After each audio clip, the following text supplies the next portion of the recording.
Hej så. Jeg er altid kommet ned ved Henning og Claus og altid fået justeret min guitar og lavet skader og så videre.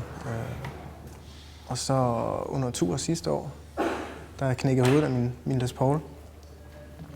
Og så lidt i hast skulle jeg have en ny en, så skyndte jeg mig at ringe til Henning, om de havde noget stående, jeg kunne prøve. Og blev så stillet videre til Woodstock, hvor der så stod 2 Hansen-guitarer nede i butikken.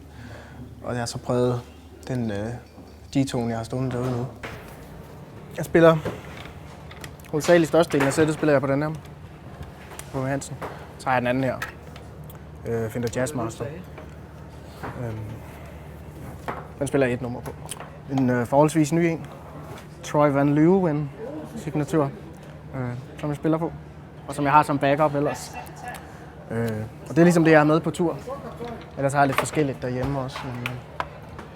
Men størstedelen af sættet, det er på min Hansen. Og jeg har store planer om, at Henning og Claus skal bygge en mere til mig her til vores næste tur, vi skal på. Klangen i selve guitaren i træet, kan man virkelig mærke, at det er noget godt træ, og det har ligget og hygget sig i en sump. Godt håndværk hele vejen igennem. Det lyder fantastisk og lækker at spille på. Det passer bare. Den sidder godt i hænderne. Spiller nærmest af sig selv, ikke? Det er jo det er jo sådan lidt vintage og ja,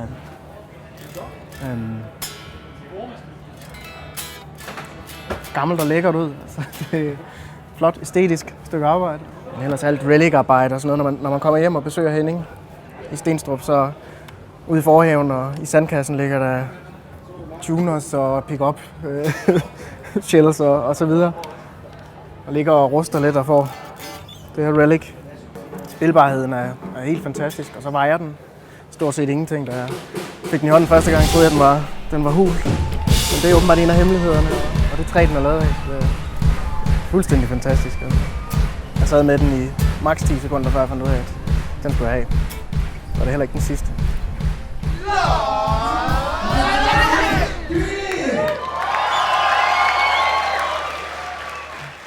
Det er meget, når man prøver en guitar, så enten så dur det, eller også så dur det ikke. Det er en meget personlig ting.